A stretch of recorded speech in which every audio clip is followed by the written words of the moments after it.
Hello and welcome to our podcast where today we celebrate the 40th anniversary of the Goonies. I'm your amazing, spectacular host with the most, Detective Artemis. And I'm the co-host that never forgets to hit the record button, Journey. It was one time. Actually, it's probably been two times this past few other episodes. Whatever. Yeah. All right, so here we are, man. 40 years of the greatest kid swashbuckling adventure of all time. What are your earliest memories of the Goonies, sir? 40 years, man. That's definitely before I was born.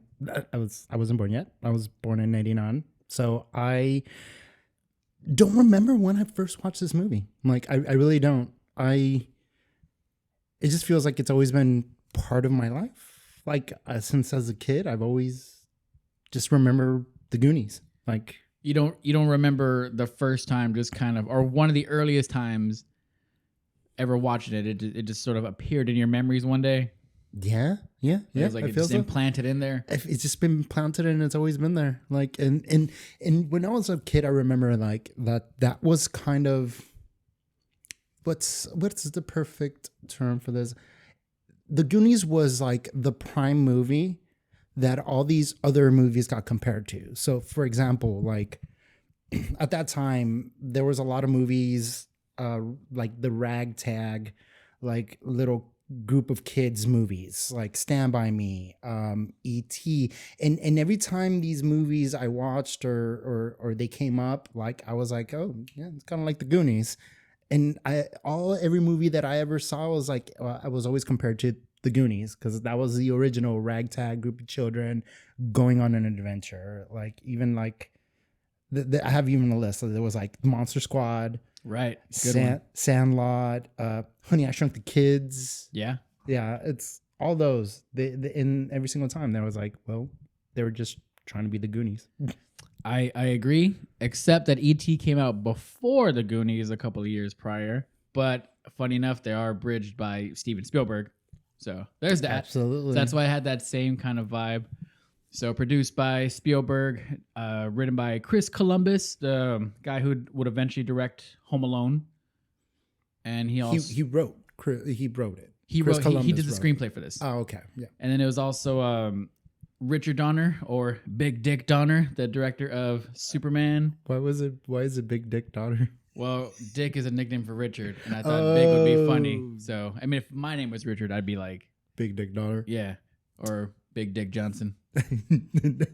So, anywho, there is a lot of, like, 80s nostalgia in there. You know, we got just the overall classic Spielberg, to me, in his prime feel and atmosphere, and you just have the perfect storm of creativity going on to really give you this really cool classic adventure story of these kids trying to save their home from these rich douchebags trying to buy it and make it into more of a country club. And what they do is they come across the pirates' treasure map and they save the homes and fuck the rich people. Yeah. I'm all for that. Oh, great. It was like, it's the underdog story, the loser story, and I had so many awesome things. Like I could just imagine being a kid that got hired to be an actor for this movie and then going through that whole experience.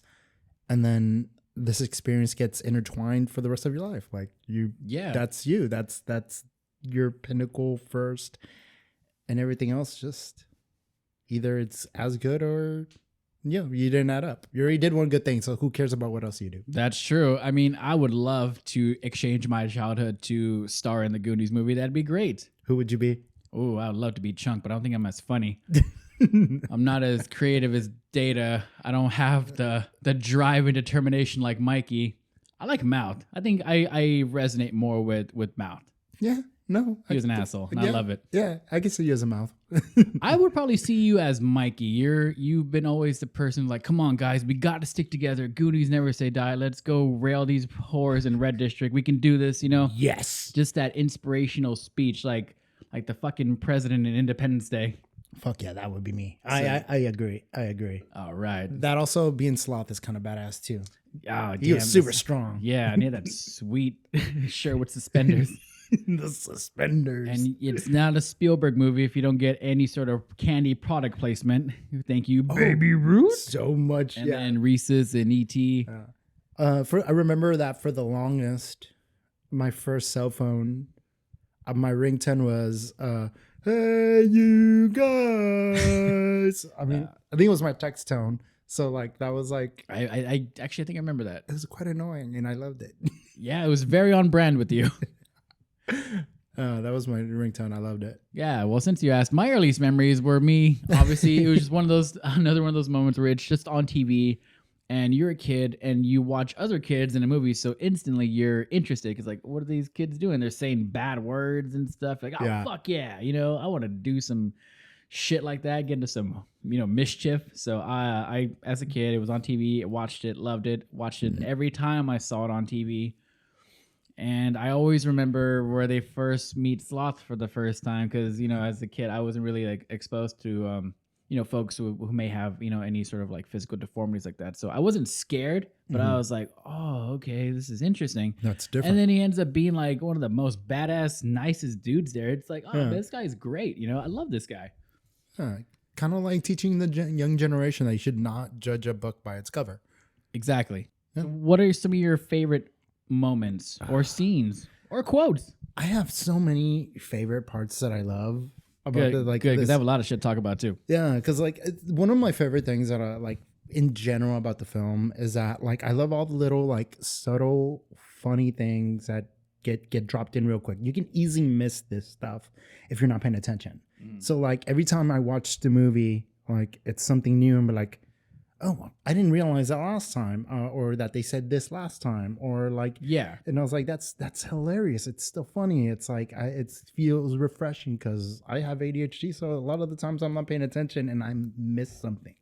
So there'll be like these little casual funny things. Like for the longest, there was that part where they're in the kitchen,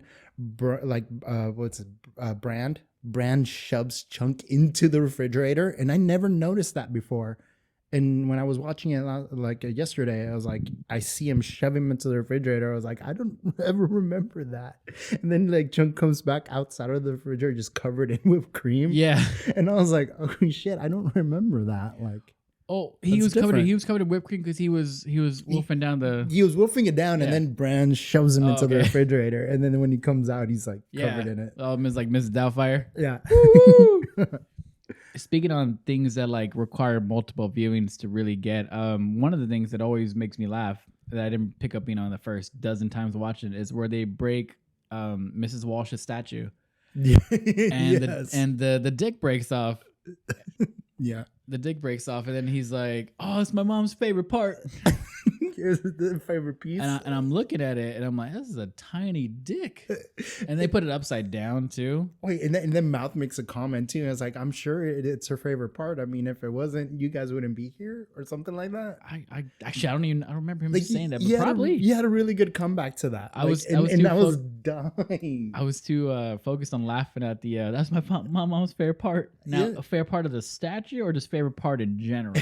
Probably. She broke her arm. I don't remember how they say she or broke or hurt her arm. That's Yeah, why she hired Rosalina to like clean yeah. up before they Yeah. left. She she had like some kind of accident. They didn't Probably really from the sexual torture devices that Mr. Walsh had in the attic. Oh my god, I was dying. I still die every time they do the translating part Yeah, of like her going like what was it? Corey Feldman saying that Donatello. and it was so funny because like Rosalita is actually like an American born, and like she was the Spanish tutor for Corey. Like she taught him how to say all those lines in Spanish. Are we jumping to the wrote that. trivia? No, Okay, that's trivia. I didn't add it to the trivia. Oh, okay. I do have a bunch of trivia questions. It's not on my Ooh, trivia. Okay, though. okay. I think cool. you're gonna nail my trivia. I'm It's scared, gonna be man. interesting. I'm scared. I- Penalties though, we drink if we get. Well, I drink if I get it wrong. If you get it wrong, yeah. Fantastic. I'm a Great. winner either way. It's a winner either way. But yeah, no, I was dying with the whole sex dungeon. You must always separate the drugs. Yeah, I'll bury you here with the cockroaches. Yeah. So I like how the Goondocks where they live is considered the poor part of Oregon, Astoria, and you look. It's the '80s, so everything like looks nicer than what it does now, I guess. But they have a big ass house. I'm like, these guys are like considered poor. What the fuck? Well, I mean, we grew up in California, so I mean, everything here is a lot more expensive. I mean, houses are smaller, they're more compact. I get that it was just a different time, but it's crazy to me to sort of wrap my head around that now, given in today's like climate. No, so it's crazy. I wouldn't even say times. Like it's. I think that like in different areas outside of California, it's like in other states, especially like in the mid Americas, like houses are in general way bigger. That's true, but then you got the tornadoes. And then you got the as long as Glenn Powell saves me, I'm fine with that. The hurricanes. I will go to the danger zone with him. So, and also, it was a separate thing now, but we're going back to like some moments since you asked me. Yeah, well, I still have like a bunch of favorite moments. Okay, you're right. But no, your turn, no. But your turn though, because then I want you to hand it back. Okay. So one of the things I do like, or I think it's kind of funny, is where they're in the attic and they get the map, and then Mikey gives that whole 5-minute exposition backstory on One Eye Willie. Yeah. They're just like standing there like it's a fucking campfire story, and I thought it was just funny because it was a good like textbook example. This is what exposition is. Exposition is. Yeah. What we're talking about, the attic, when he hands the frame to Chunk and then starts counting 5, 4, 3, 2, drops Boom. it, like just perfect timing. He knew his friend so well that like he's like, oh, I'm not gonna break this. But he's gonna do it. Yeah, and then you see that throughout the movie where Chunk ends up finding something useful for them because he ends up breaking something. Like he broke it for like the door for like the cave entrance. Uh-huh. He did that as well. So it was kind of like a little motif throughout the movie of him just breaking shit and ended up helping him. Yeah. Okay, so Chunk smash. 2 questions. So yes. One, what's your number 1 funniest scene and number 1 favorite scene? Because I'm gonna separate those two. Because there's the funniest and then there's the most favorite. Like I love this part. I can't miss it anytime. Okay. I'm gonna take a dark route with the funniest thing because God. It's not funny like traditional like haha, but it's funny to me of the context. It's a kids movie, right? Yeah. The first thing we see is a dude hanging like a fucking suicide. So Yeah. it already starts off super dark. Yeah. Even though he didn't really die, but like it's funny to me that the kids movie, different time, whatever. But it's funny that it just start off with a suicide. So I think that's one of the funniest ones for me, but just like in a more like an ironic sense. Mm-hmm. And favorite scene is where actually no, okay, scratch that. I have 2 favorite scenes. One of them is where they find Chester Copperpot. Yeah. Because when they're in the attic, you kind of like they read up about him and like he play that little whimsical mystery music. Mm-hmm. Like, oh, okay, cool. And like now you kind of add more to like the movie's lore and stuff. Yeah. So when they actually find him dead in the cave, that I thought that was pretty cool because oh crap, Yeah. I mean, that's the guy they talked about earlier. So Yeah. in like a story sense, I thought that was really awesome. Yeah. Grabbing the legend and really making it real. Yeah, Which really helped when it gets to that part where they're in the wishing well and that was their exit out. Yep. If they hadn't run into Copperpot and been like, oh shit, we are on a real adventure. This is real. This is real. Like this is our moment. Like there's a dead body back there to prove that this is our moment. And they take the route to continue the adventure instead of exiting out. Like that was a very pivotal moment. Yeah, exactly. That was, like you said, that was their chance to escape. But then Mikey took that as a time as like, okay, this is a good omen, a good, piece of motivation. Yeah. Like we can do this. We beat him and he's a pro. We're just a bunch of kids. Yeah. And yeah, they ended up doing it. So that was very cool. That was your first favorite part, right? That was my first favorite part. What's the second one? Second favorite part is where they find the treasure. Like it's the Okay, it's the big payoff. It's a big So payoff. you see it, like you see him and his like all his dead crewmates and stuff. And what I liked about it too is that that's where like Mikey kind of connects with One Eye Willie in a spiritual sense. Like they're bonded in that way. We're both You're Goonies. the first Goonie. The first Goonie. And then there's a really cool detail that where he's like, oh, don't take that gold. It's for Willie. And so they leave it. And then when the Fratellis come in and they take that gold, it sets off the contraption Yeah. for the Inferno ship to escape. Yeah. So And we learned that One Eye Willie made the contraptions with pieces of his boat, and he was a jester too, so he would like to fuck with people. Yeah. So basically, he made it seem like if you get the treasure, then you are worthy of taking the Inferno and leaving here. So it wasn't a thing to make it collapse, but it was an escape route. Like a victory thing. And by Pirates' Law, that's Mikey's ship. Yeah. And he just let it go? Yeah, actually. I'm like, follow that ship, bitch. There's a bunch of gold in there. Yeah, actually. So jump a little bit quick to fun facts that I have for later. According to international maritime salvage law, the rights to a salvage vessel and its contents go to the person or persons who first successfully bring something off the vessel in question. So since Mikey was the first person to jump off the ship with the jewels, everything on the ship now belongs to him. Everything. Okay, so everything, because he was the first person to get off the ship with something from the ship. There you go. So everything on the ship is his. And would you let that shit sail away into the sea? Oh, fuck no. Just that shit. Get a boat. Where the fuck is the Coast Guard? I will hire you right now to go get my ship, because that shit's mine. That ship is sailing at 4 miles an hour. Let's go get it. Let's go get it. Like, it's don't let it. Like, it's how long will it last out there before it sinks? Yeah. Let's get it. See, that's our greedy ass. It's like, let's go get that money. Not the morality, thematic sense. No, I want my money. It's my money and I want it now. J.G. Wentworth. Absolutely. Okay, so my funniest part, the part that like I die so much, is when they get to the parts underground, when they get to the pipes and they start banging the pipes to try to try to get somebody to help them. Yeah. The part where they scream reverse pressure and you see Troy, the rich guy's son, go into the toilet and then shoot up into the ceiling. That had me dying. I still laugh every time I see that. The reverse pressure part. I fucking cry. That's pretty good. And yeah, that's my favorite, funniest part.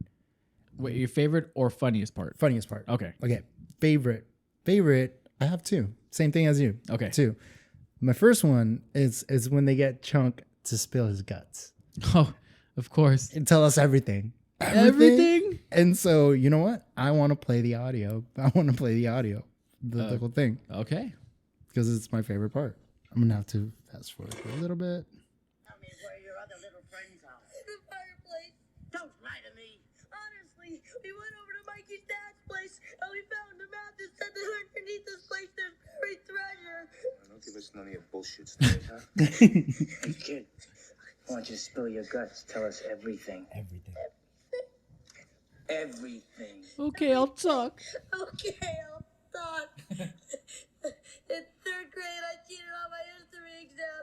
In 4th grade, I stole my Uncle Max's toupee and I glued it on my face when I played Moses in my Hebrew school play. In 5th grade, I knocked my sister Edie down the stairs and I blamed it on them. Sent me to a summer camp for fat kids. And then once during lunch, I got nuts and I pigged out and they kicked me out. But the worst thing I ever done, I mixed up all his fake puke at home. And then I went to this movie theater, hid the puke in my jacket, climbed up to the balcony, and then I made a noise like this. And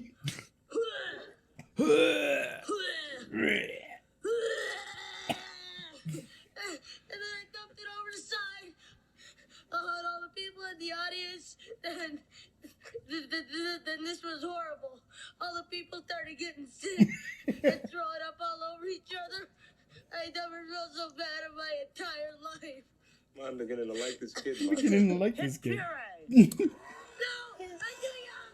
No, I want to play the violin. I'm too young. Seriously, that movie would not have been as good if it wasn't for Chunk and Data. For sure. They were the highlights of the funny. Kind of bouncing back off one of your favorite moments with Chunk is where he escapes and he pulls the car over and he's like, oh, I know the 3 people. I can describe them to you. They're right there. And he's like, oh, shit. And then the second favorite scene. Now, this one's more serious and heartwarming.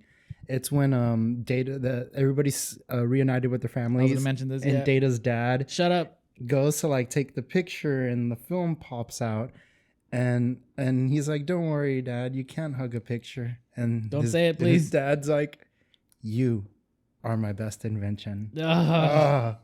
I was like, "Oh my God, that's so heartwarming." No, it's not. I love it. It's stupid, lame. It's so good. I hate it. I was like, so much emotion. I love it. Well, Alcohol, Daddy, why please. didn't you love me?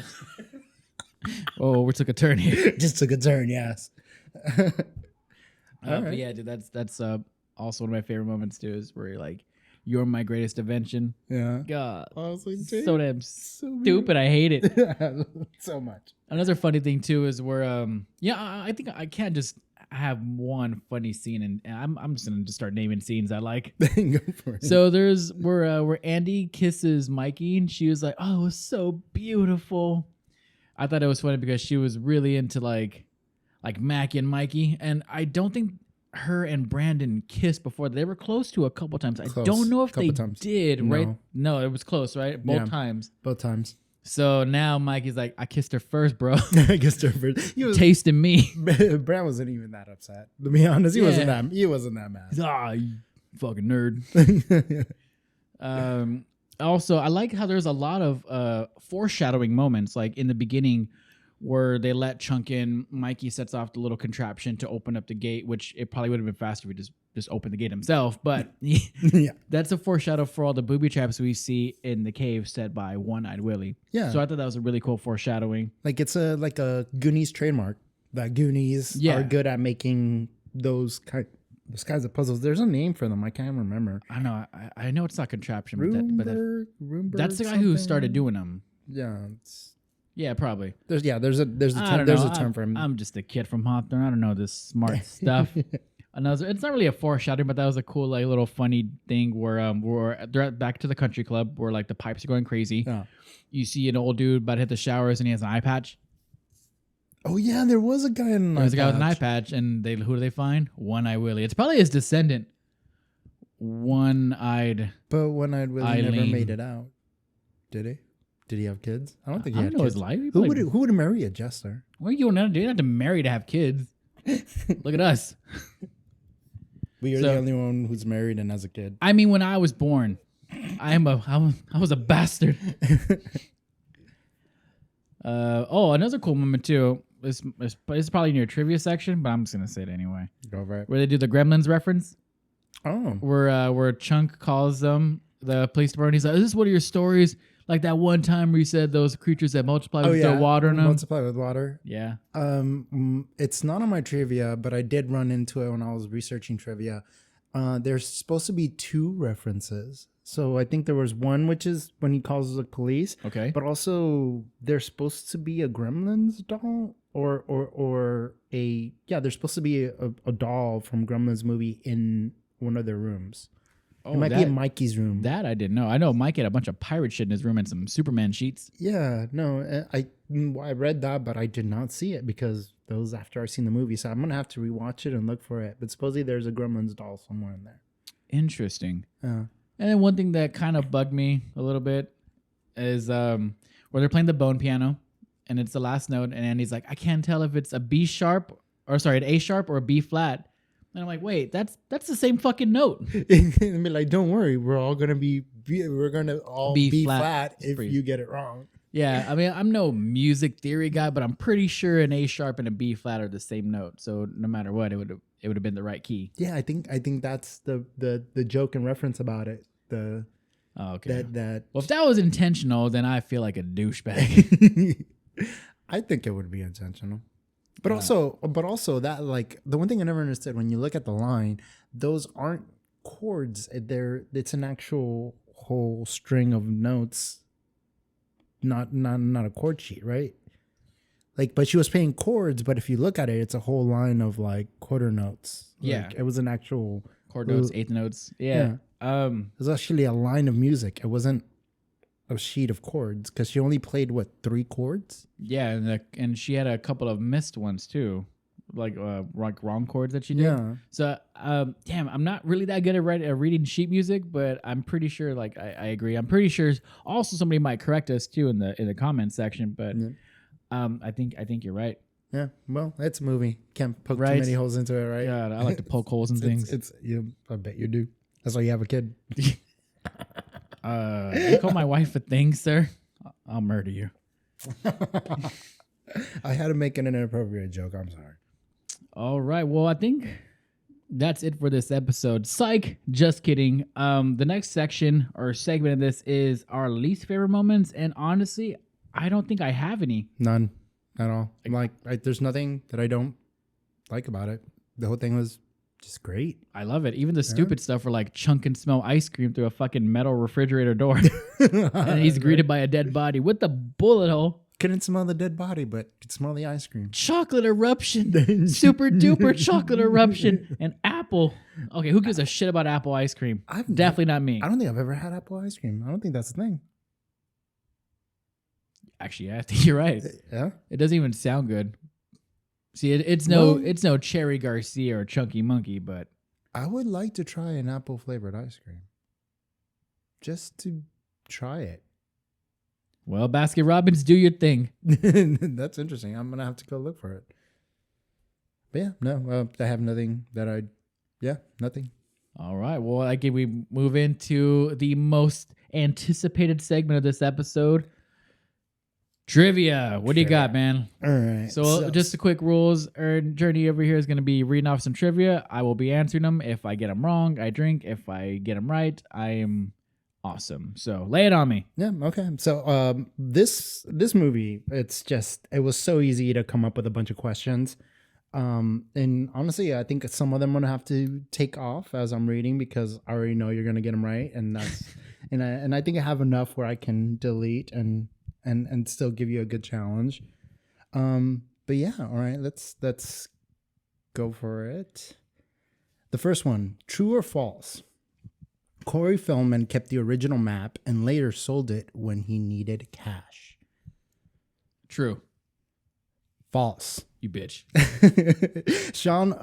It was actually Sean Astin. Stupid autocorrect. Sean Astin was the one who kept the map, and he kept it stored for the longest.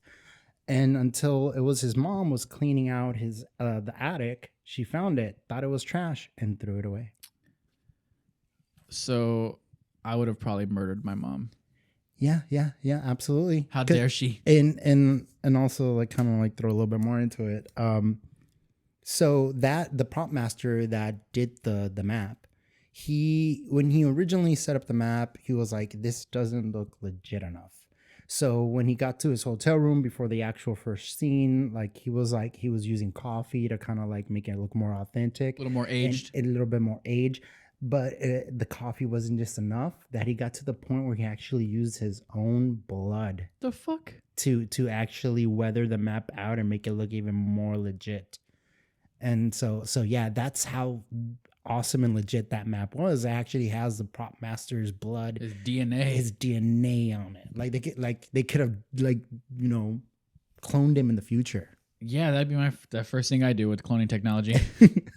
But yeah, that's pretty rad, dude. Really, for the love of the game, great. Yeah. All right, so the next one. All right, let's see if this is skippable or not. No. Okay, cool. True or false? The pirate ship was entirely real and was used as a set for at least 3 more movies. I know that it was an actual thing they built up from the ground up. Mm-hmm. I don't know if it was used for 3 other movies, but I feel like it was probably used in Hook. So I'm going to say yes. True. False. Oh, you bitch. So yes, it was a real pirate ship. And so after the shooting, they offered it to anyone for free. They're like, who wants this ship? It's a real pirate ship. It took us forever to build it. It's real. It's legit. It's good. Who wants it? Just take it. Nobody wanted it. So they scrapped it. Oh my God. But it's not completely dead. So when they scrapped it and took it apart, during that time, they were remodeling the ship from Pirates of the Caribbean at Disneyland. Oh. So some of the pieces on that ship at Disneyland is made from the ship from Goonies. That's fucking cool and also very annoying. I mean, someone offers you a pirate ship, you're going to say, yeah, like before they even finish the sentence, do you want a pirate? Yes. Yes, but it is a pretty big ship. So where would you put it? You'll make space for a pirate ship. I don't give a shit. It's One-Eye Willie's home, his tomb. his tomb, right? Yeah, but yeah, Well, drink for me, then yeah, that's so 2 wrong so far. Nice, I'm doing good. you bitch. All right, there we go. Give you something a little bit easier. True or false? The Fratelli brother, I think it was Jake, that kept singing opera, is an actual real life trained opera singer. It was I think his name was Francis, and I think he was a trained opera singer. If not, he's very good. I thought his name was Jake. I think Jake's the one with the toupee. There's Jake, and then there's Francis. Isn't Francis the one with the glasses? The toupee, you mean? Yeah. He did. Yeah, he did have a toupee. And then the one who kept singing. Either way, you got it right. Yes, the one who was singing opera is an actual trained opera singer. And Yeah, that guy. You could tell, man. That guy's good. Yeah. Hold on, though. I need some Yeah. closure on that name. Yeah, there was Jake, and then there was Francis. Yeah, those are the names, but I'm pretty sure Jake was the one with the glasses.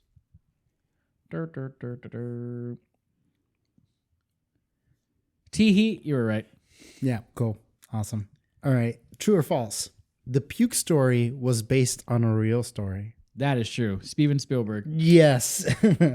He's the one who actually did the prank, right? It was his prank story. Anywho, Okay. keep it coming. All right. Coming. Next question. Okay. Here we go. This one's something I think you're going to know. Okay. So, which deleted scene does not exist?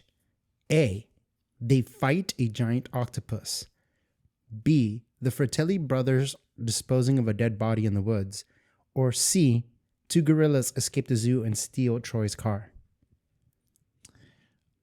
Oh man, this is so hard. Really? No, Like- you're lying. Like Big Dick Donner hard. The answer is B. There was no other dead body in the woods. There was 2 dead bodies though. No, but you said B. Yeah, no, That's you correct. you got it correct. It's just, but like there was 2 dead bodies that the Fratellis were disposing of. Right. You just never see it on the scene. Okay, sorry. So yeah, you do get it right. I You do get it I right. I You didn't do really get it listen to it because I already knew it was wrong. But anyways, yes, there was a giant octopus that they defeat with a fucking cassette player, and he kind of goes. Which I've never back. seen. I've never seen that scene. It's on the YouTubes, Yeah, I'm gonna have to go on YouTube or and look you know, for or it. just get the movie. Buy the DVD and it's in there. Sure. When there's a reference to the octopus too at the end of the movie where they're getting interviewed by the reporters, and Data's like, "Oh, the octopus is very scary." Yeah. And without knowing there was a deleted scene, you're watching. It's like, what the fuck is Data talking about? Is he just making up shit? Because that's more of what Chunk does. Yeah. But no, there was a giant octopus and the 2 gorillas stealing Troy's car because like the pipes disrupted the zoo and the animals escaped. Yeah. So that would be pretty funny to see. Did you see it? Like supposedly it got I released didn't- on YouTube. I didn't know about the gorilla thing, so I looked that up, but I knew about the octopus. Okay. So did you see the gorilla scene? Yes? Is it 2 dudes in a gorilla suit, or did they actually train gorillas? No, to they steal a car? trained Mighty Joe Young and King Kong to wreck this dude's convertible.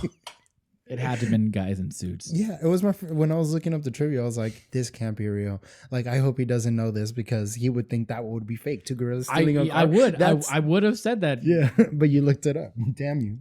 I came across it, okay? Mm-hmm. But Right. yeah, okay, cool. Right, next one. All right, now the next one. This one's one I put a little effort into. This one might be a little bit hard. Okay. All right. So when Data, I just looked that up. Ki Hui Kwan accepted his award for Best Supporting Actor in Everything Everywhere All at Once. He thanked someone and called him his Goonies brother for life. Who was he talking about? Chunk. Yes. Shit. He became a lawyer in real life. His lawyer, his entertainment lawyer. There you go. Yeah. And I forgot whose story it was. Somebody was telling a story and he was like, I can't believe that I had to go through Chunk to get Data to be in my movie. That's funny. Yeah. All right. Good. These are really good. Yeah. Here's an easy one. True or false? Josh Brolin and Sean Astin's acting debut was this movie. Acting debut? Shit. Yeah. I don't remember. Because usually in the credits it says like, introducing you bitch. It got wet. Yeah, but they put the casting in alphabetical order, so I'm gonna say yes, it is their debut. Yes. Holy shit. It was both of their acting debuts, first film ever. I figured because there's a point where in the scene where they're in the cave, where they're all like kind of arguing, Mikey, instead of saying Brandon, he's like, some, Josh. He calls him by his real name. Yeah. And I don't know, that felt like a rookie mistake. Probably.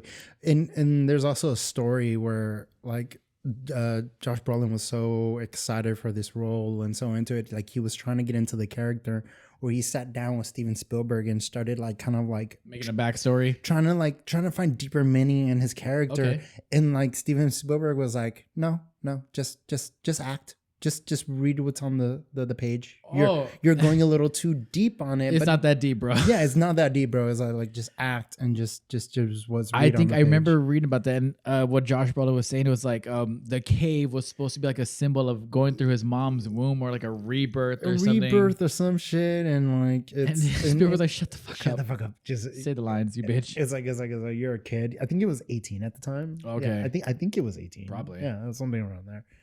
Okay, that's pretty funny. All right, next one. All right, true or false? All the skeletons in the movie were fake. I feel like this is a poltergeist thing where the skeletons are real. What does my heart say? They were real. So you're false? What? So I say true or false? All the skeletons in the movie were fake. Oh yeah, okay. So false. False. You're right. They were real?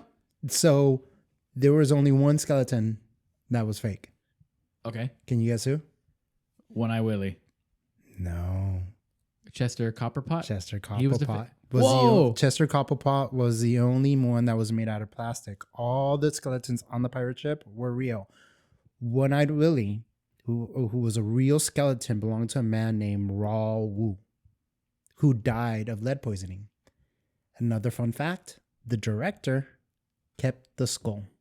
What the fuck? Yeah. That's cool and dark and twisted and a little sad. Yes, very much so. This guy's like living his life and he doesn't realize that when he dies, he's going to be part of a very famous cult classic 80s movie. Yeah, from lead poisoning. From lead poisoning. How do you get lead poisoning? Drinking paint? I think it was just kind of what was more available during those times, and people really didn't know. There was no science, no filtering. You know, water was a lot darker when you drank it, so that was bad. Yeah. You could die of dysentery. Dysentery. What is dysentery? Really, really bad diarrhea. Ooh. Like Taco Bell to the extreme. You mean Chipotle? I don't like Chipotle. but like, that's like the South Park running joke. Oh yeah. All right, next question. Okay. True or false? The name One-Eyed Willie was an inside joke, which really meant penis on set.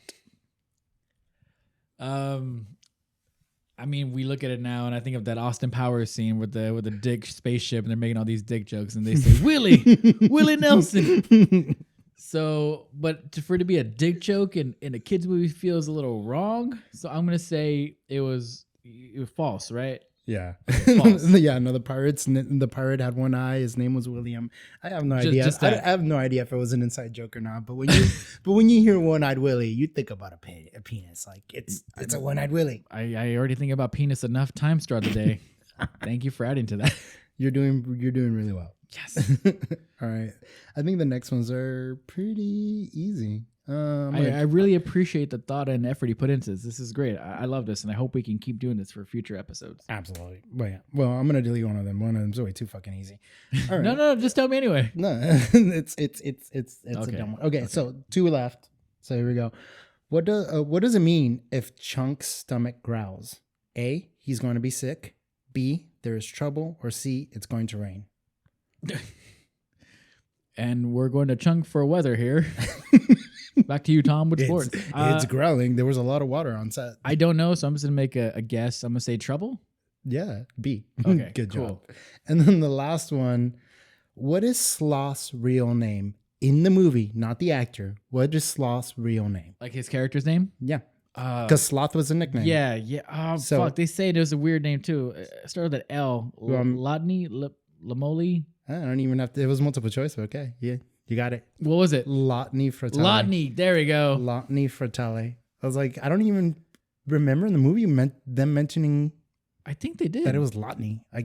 If I did, I It wasn't must paying be like attention. a quick like It was throwaway a line. quick throwaway line. But yeah, no, everybody, all the Goonies had nicknames and they didn't have a full name. Like, for example, Chunk. Actually, this probably would have been, what was Chunk's full name? Lawrence. Full name. Even last name. He had a last name. Chunkelson. No, I don't know. Cohen. His real last name? His real last name was his character's last name. Bullshit. Lawrence Cohen. Okay. Like that was his real mom, by the way, at the end. That was his real mom, by the way. Yeah, the one that kissed him in the mouth. Yeah, I was like, brought him Domino's. I was like, imagine if that was some random woman. Well, I don't know. I guess that was his mom. Yeah, everybody invited their real family for that last scene. So majority of them, that was their actual real family. Oh, okay, cool. I didn't know that. Yeah. So yeah, that's so let's see. You got only 2 wrong. All right.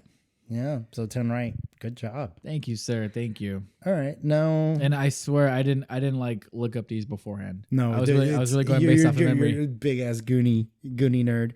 Now here's a fun fact. I had 2 fun facts. One I already said, which is a maritime law.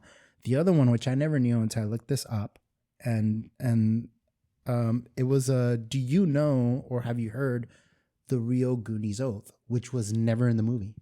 No, what is it? You never looked it up or heard about it? I just found out about it. There was an actual Goonies oath that got cut out of the movie. So here it is. Okay. The Goonies oath that was cut out goes as follows. I will never betray my goon dog friends. We will stick together until the whole world ends. Though heaven and hell and nuclear war, good pals like us will stick like tar. In the city or the country or the forest or the boonies, I am proudly declared a fellow Goonie. Holy shit. That was a Goonie oath. And this was a thing they actually shot or wrote down, or? I don't know if they shot it, but there was a whole entire screenplay like that, and they took a lot of things out to cut time. For example, like they cut down, so there was like 20 minutes worth of footage of like Chunk and Sloth following the route, the same one the Fratellis and the Goonies took. You see them going through all the traps. And they actually shot it, but they had to delete out of it because for time. It was like 20 minutes. It's already a footage. 2-hour movie, yeah. Yeah, and so it was like 20 minutes of footage of like Sloth and them going through the traps and so yeah, it was cool. Like you really see them cement their bond together. Yeah, that little adventure really cool. of yeah, and according to in after story, they really do adopt Sloth. He becomes one of the family, and they even give him a bar mitzvah. In like the novelization or something? The novelization or some shit so, like that. So was what the thing, okay, no, so the thing you mentioned, that was actually shot. That wasn't part of the novelization, where him and Chung go through the traps. That was actually shot, yeah. Damn, I would love to see that. They had to edit that out. That's super cool. Yeah, they got rid of that footage because it was like 20 minutes. Yeah. But like they edited it out to cut it down on time. But yeah, no, there was like a lot of extra stuff, and there was a whole Goonies oath, and I thought that was kind of cool. That is really cool. I'll probably get that scripture tattooed on my rib cage. Really? No, but the only parts of the oath I guess would remember are the things they say all the time. Goonies never say die, and Goonies always makes mistakes. Yeah, that's true. That's all. That's Goonies make mistakes, but I'm not a Goonie. Yeah, you are, bitch. Yeah, you are, bitch. Was it Andy? You Goonie? Kids suck. Such a crybaby bitch. So is that it for trivia? Yeah, that's it for my trivia. Wow. Good job, sir. Thank you. I love how you're so organized, man. Thank you. I enjoy it. You were like the order to my anarchy. I usually love and thrive in chaos, though. Yeah, well, maybe a controlled chaos. Controlled chaos. Well, that concludes our trivia talk, which is now easily my favorite segment of the show. Let's move on to sequel talk, and this should be easy because there are no sequels. Yeah, no. Although I would love a sequel. Like, well, actually, I don't know. Like it's so weird nowadays because like sometimes sequels can be hit or miss or cash grabs. But seeing all these kids as adults now would be kind of fun.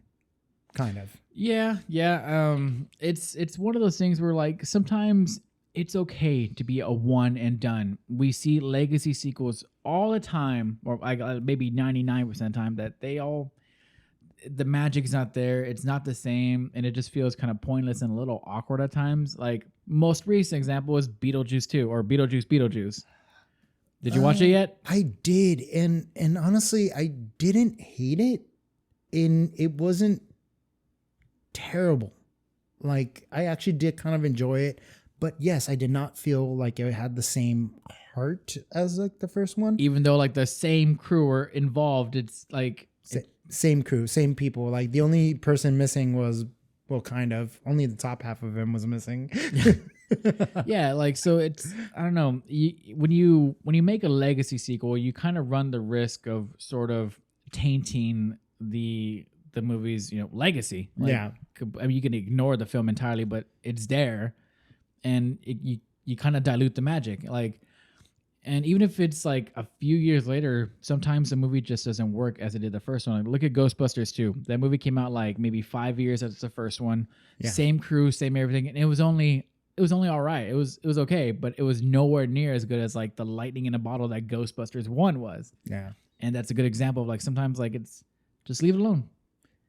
Even well, then what about like Afterlife and Frozen? Here's where it gets kind of tricky because Yeah. Afterlife was great. I loved Afterlife. Yeah, you won't shut up about it. I loved it. I love Egon. I miss that guy. Yeah. But so it's I guess maybe it's not the best example, but it's like you said, it is hit or miss, but I think it's mostly miss, and rarely is it like our legacy sequel good. Yeah. I'm trying to think of one that's pretty. I thought Dumb and Dumber 2 was all right, but I remember nothing about that movie. Okay. And also Anchorman, nothing. and also some of these like we call them, I guess, legacy ones. A lot of them nowadays it's like passing off the torch to a younger audience. Right. younger thing. Yeah. So how about like one that we just recently did was like Clerks. Clerks 3. Yeah. Like that one like had no passing of the torch. It was basically, the original crew from first one. It was like, it felt like if there was no Clerks 2, like 3 and 1 would have gone well also. Like it would have done good, but there was no younger audience passed down. So like if there was a Goonies like sequel, I feel like it would be a passing of the torch, but what if it wasn't? What if it was kind of like old crew coming back? Like that wouldn't make any sense. That wouldn't make any sense. The obvious route for them to do would be like the Goonies have their kids, and then their kids go on an adventure together, and it'll just feel like a forced attempt of nostalgia. And I mean, it might work for the newer kids, but like newer folks, they don't care about Goonies. They have no attachment to it. So it's these nostalgia movies are mostly made for like like older folks like us. Yeah. We're the ones who were like, oh, I remember that movie. Let's go watch it at theaters. We're the one with all the adult money to spend. Right. Yeah. Yeah. So it's like, I don't think it'll work unless they find something like a really, really cool, creative way to do it, which And I don't I think don't know. I'm very cynical when it comes to these things. So, I mean, I could be wrong. I would love to be wrong, but So- I don't have hope. So I looked this up yesterday while I was doing all my research, and there is like recent like talks and work of a sequel. And so what they've reported is that both Sean Astin and Corey Feldman are both on board, and they would come back, Okay. and even the original writer would come back. So Chris Columbus, would come back and do who it. discovered America. Exactly. But the one person, and I think we mentioned it earlier today, the one person who definitely said no, and is also the fucking heart of this fucking movie, is Chunk. He said no, he's not coming back, period, not doing it. Damn. And also Data, Academy Award winner. he hasn't reported that he'll be on board on it either. Like he's grown past that kind of shit. But like if those two characters aren't in it, that's the heart of the Goonies. It's out. It might have the original like writer, but like And some of the cast, but the heart is gone. yeah, I can't see a sequel. I cannot see a sequel to I remember the for Goonies. like a long time that a lot of the cast were willing to do it at some point, but only if Richard Donner would be attached to it. But he died a few years ago, so there's even less hope now. So I wouldn't put it past Warner Brothers to want to do a sequel to this thing, or maybe a reboot, I guess. But I don't want to do any of that. And honestly, it's to think, and like when I think about it, like if you said it before, lightning in a bottle. I feel like this movie was that. Like it definitely was a for lightning sure. in a bottle, because when I was doing all this research and trivia research, like this seemed like there was a magic behind the It's that production of 80s it. magic, dude. All these great movies came out in the 80s. But also it's not about like what the general populace sees. There was a magic in the production of it. All the BTS, the behind the scenes that people don't know about it. Like fucking Michael Jackson visited the set while they were shooting this movie. Oh, okay. I didn't know that. He was there. Yeah, that's how Corey Feldman met him and became good friends with him. And like, yeah, you know, we're not talking about that, but that's like something beautiful that added to the movie that made it so magical. Is like Michael Jackson like showed Kind up of on added set. to the legend of it. There was like the cast and the crew like really were like, there was like a certain thing that was there during the filming of it all. The connection between the cast and the crew, like there was this huge surprise party for Donner, the director. Like I think Spielberg told the kids to like be super cold and mean to him on the last day.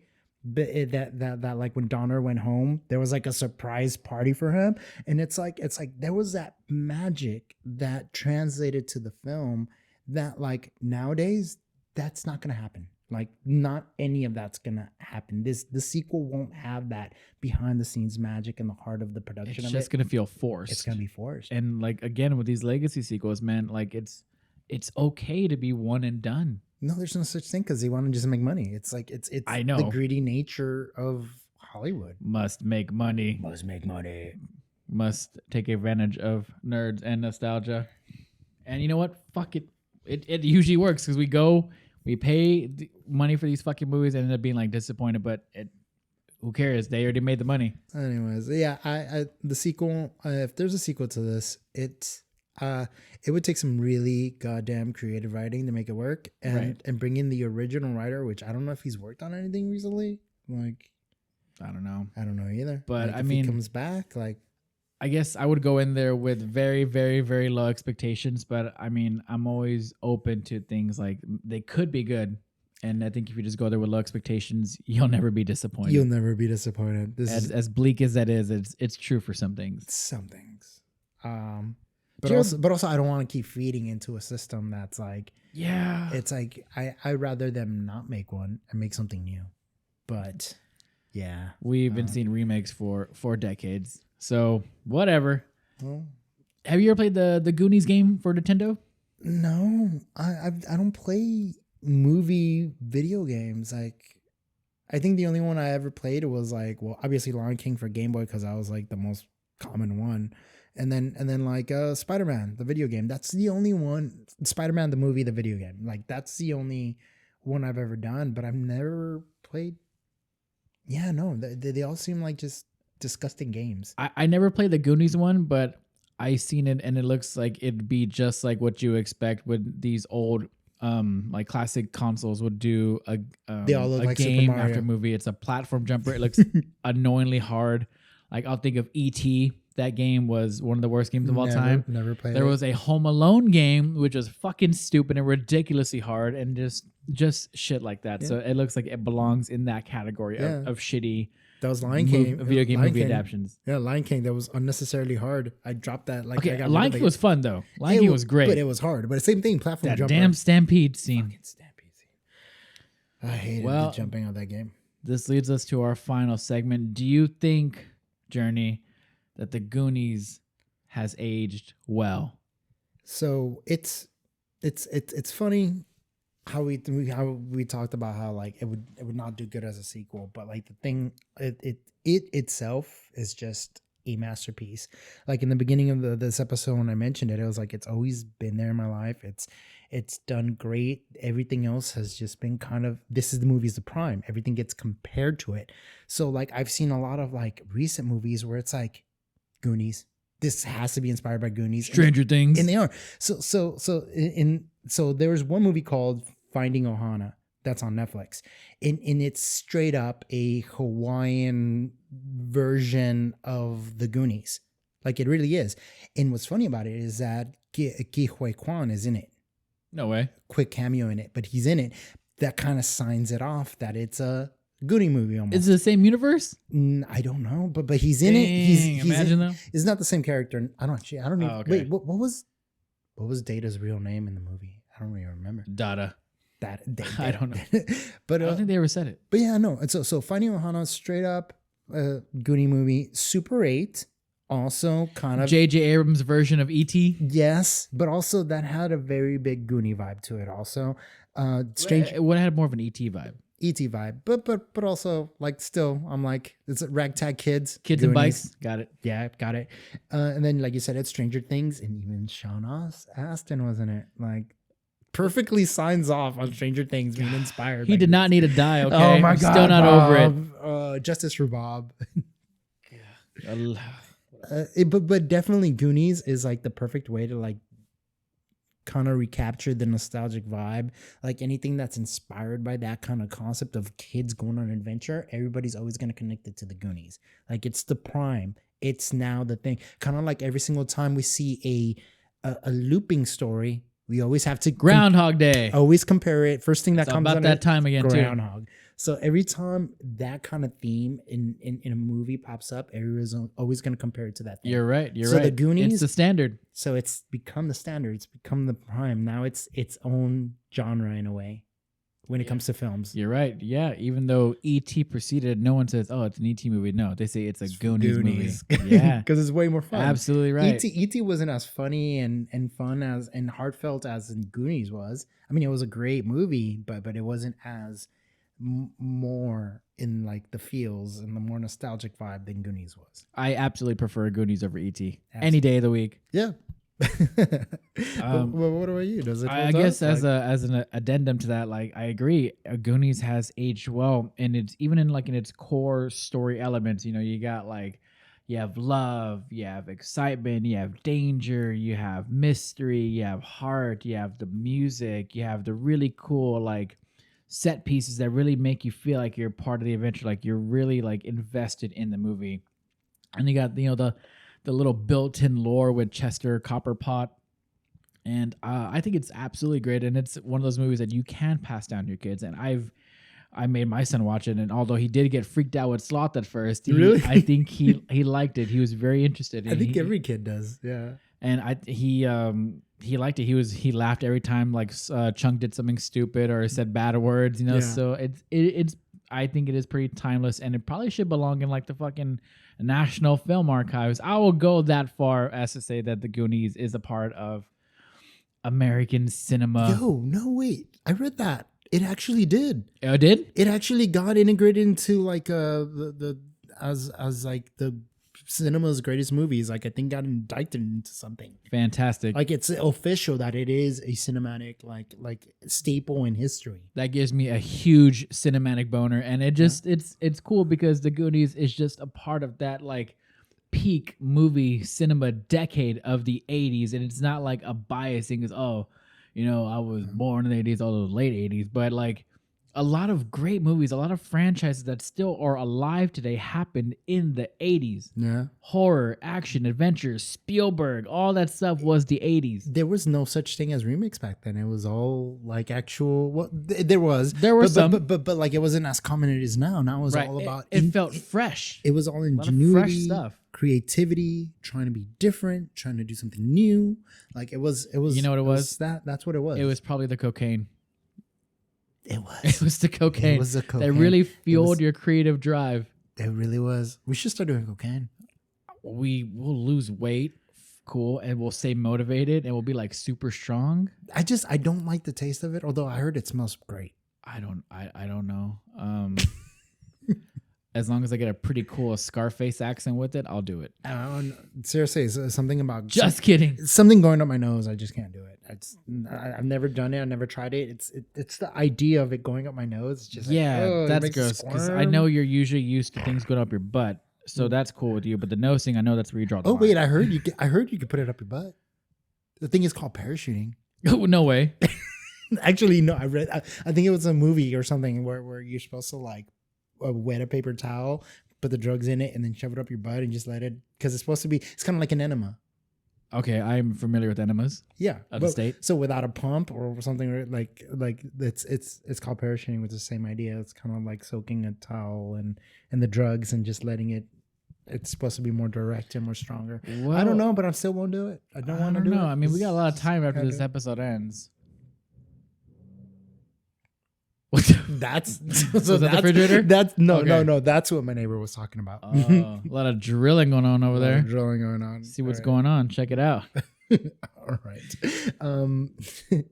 Anything else to add, sir? So you mentioned it real quick, and it was a fun fact, and I thought about doing trivia for it too, but I completely forgot. So truffle shuffle, chunk. So that kid actually had chicken pox right before his first day on set, and so he showed up to on set with chicken pox because he didn't want to lose the role. Oh, I get that. And so when it came around to doing the truffle shuffle, that scene when he's like, do the truffle shuffle, and he's like, no, that was an actual real reaction because he did not want to do that because he just got out over chicken pox, and he's like, I'm gonna have, you might see the chicken pox scars. I was like, you might see it. He was so nervous that the director cleared the set so he can do the truffle shuffle. Oh shit! But yeah, no, even he hated the truffle shuffle. He's like, I didn't want to do that.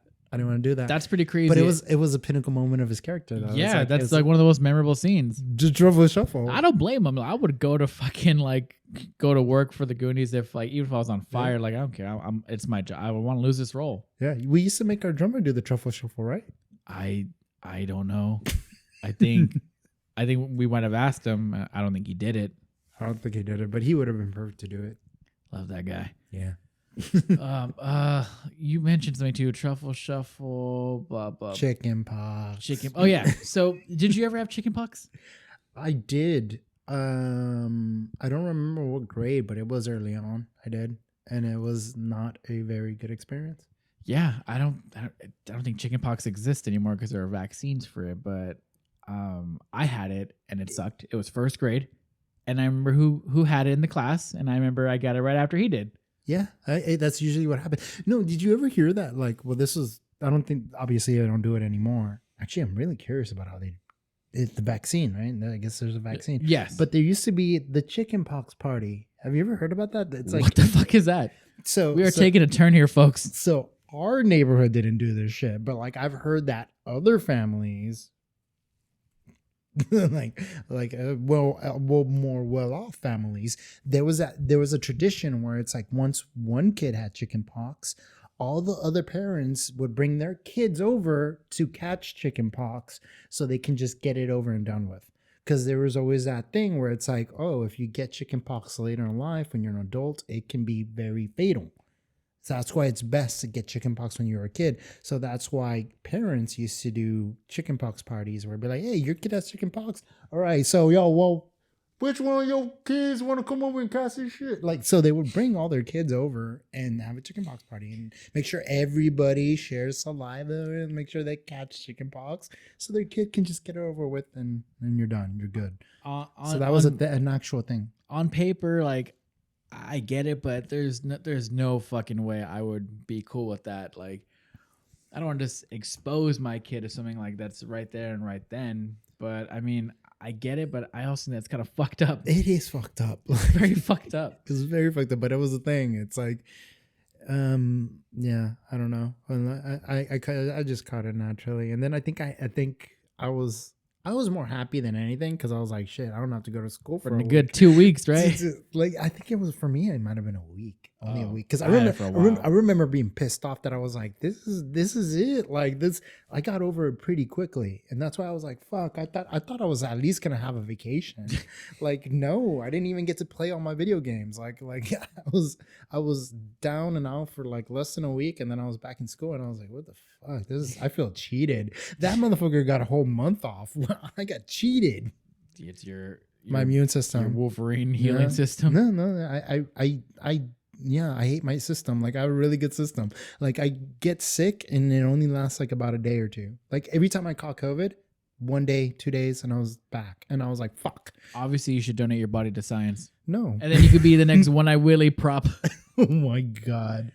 No, thank you. I don't want my skull to be on somebody's shelf unless it's church. It'll be my shelf for sure. I conquered my greatest enemy. Now he's part of my mantle. I'm okay with being on your shelf. Anybody else's shelf, I'll just make them sad. I mean, we can expedite that right now. I can probably murder you when you're not looking, and I already have some tools with me.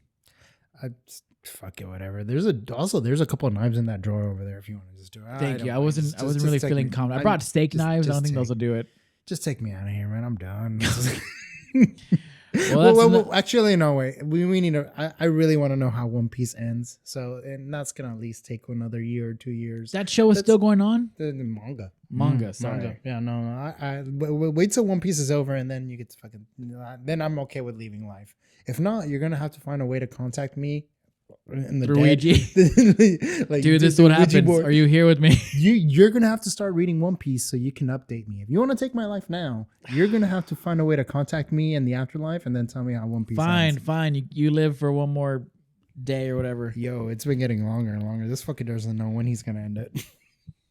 Stupid manga. Well, as long as that manga's still going, I'm still kicking.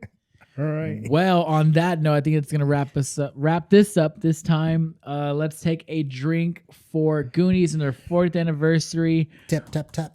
Tap. Oh yeah, Clean. Ben told us about that. You tap on there and then you drink and then you tap again, right? Or do you tap 3 times? It's a thing. Even Hispanics have it, where it's like pa abajo, pa arriba, pa dentro. It's like I don't know. I don't do it. I'll just be like, hey, clink and fucking drink. Now, Ben mentioned this last time. Do you know why they clink? No. So it was like a trust thing where like, okay, I'm not sure if you're poisoning me or if you're, or whatever. So they would clink, and if some of the drops would go into each other's cup, that way they'll know, well, if I'm poisoned, he's gonna die too.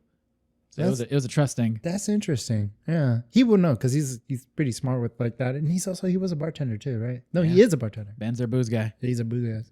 Well, once again, I am Detective Artemis. And I'm Journey. And we drink and we watch things. Cheers, Goonies 40th anniversary. Click. Cheers. Want to click it again? I think that was good. It doesn't. These cups don't clink. Oh. Oh, That clink, was clink. That was clink, clink. That was clink, clink. We'll see you next time.